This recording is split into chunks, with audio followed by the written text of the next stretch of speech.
So as I was saying, at the time, there was a rift and a division in the Nation of Islam between the son, Warif or Wallace D. Muhammad, and Farrakhan. You know, Farrakhan was the top representative of Elijah Muhammad.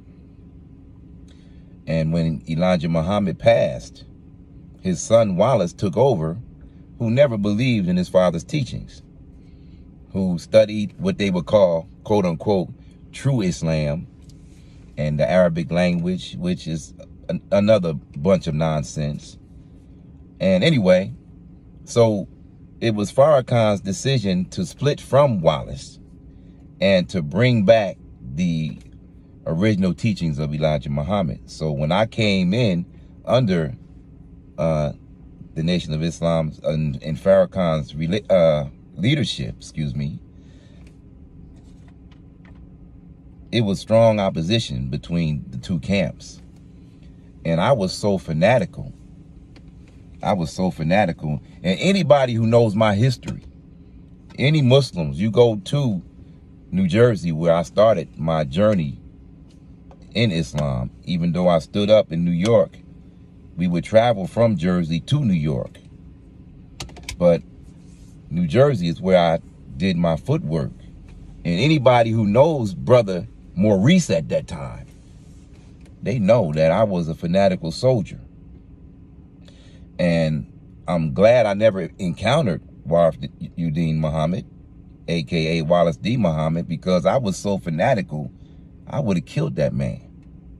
Because I sincerely believed that he was an enemy to black people, as taught by Farrakhan.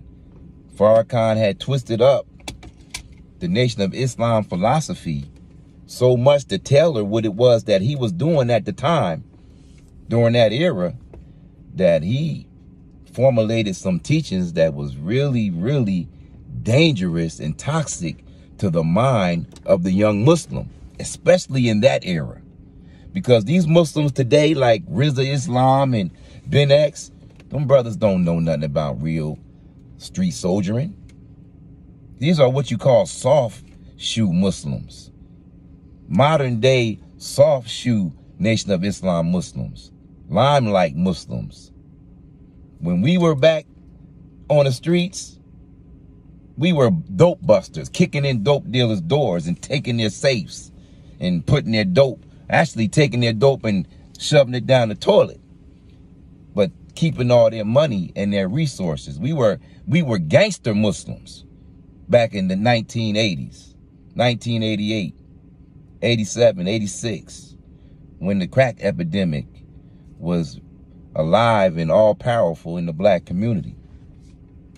But I would have died for that cause that wasn't no real cause at all. But my heart was sincere, and like Malcolm, when you're sincere and when you're a true student and you're studying, the universe opens up to you and it guides you right. It guides you out of the nonsense and the kryptonic aspect, the krypton of religion. It removes you out of there if that's where you want to go, if you're sincere. But I urge you once again, brothers, leave religion alone. Religion is the kryptonite of man. But I would have killed, and I did a lot of things in the name of religion that, you know, I'm not proud of. Condemning people, all the things that, you know, religions were created to do. You know, if the Bible says that Jesus said that you can't say you're my follower unless you hate your father and your mother,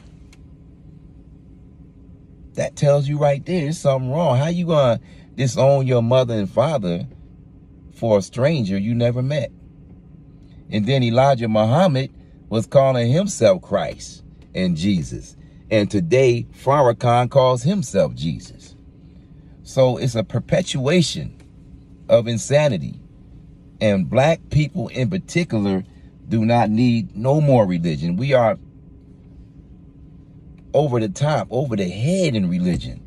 More religion in the black community than there are schools, then there are nursery schools. You know, everything is focused on religion in the black community.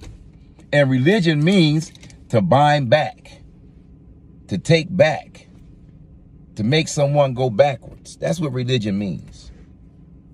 We have too much of it, man. We gotta get rid of it. We gotta get rid of it. What we need as black people, we need an army. We need our own personal army to get rid of all these damn shucking and jiving and lying and deceiving and robbing preachers. We got to get rid of them. Religion is deeper than the opiate of the people. It's the death of the people. So yes, this was the date, October 26, 1980, when I stood up and declared that I would be a Muslim. And in 2000,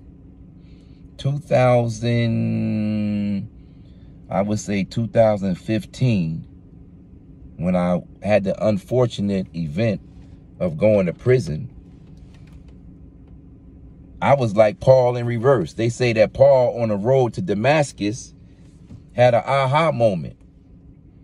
And he went from being a hater and an opponent of God and religion to now becoming the friend. But I had the reverse experience. I went into prison with God, and I came out based on my personal study and relationship with life and my personal relationship with religion, cracked the code of religion and saw it for the bullshit that it is. And ever since then, it's been my goal to free every man and woman that I encounter from that toxic mentality. Simple as that. I don't do it by force, but you're going to hear my humble and scientific opinion of the toxicity of religion and how it has contributed, like alcohol and drugs, to the downfall of men and women all over the globe. Yes, 10/26/1980 was my day of standing up and declaring that I was going to be a foolower for another man and another cause that had little or nothing to do with my cause. And this is the reason why most men and women who are in religion are broke and psychologically damaged, because they're believing in things that, number one, don't exist, and believing in things that are untrue. Wake up. More later.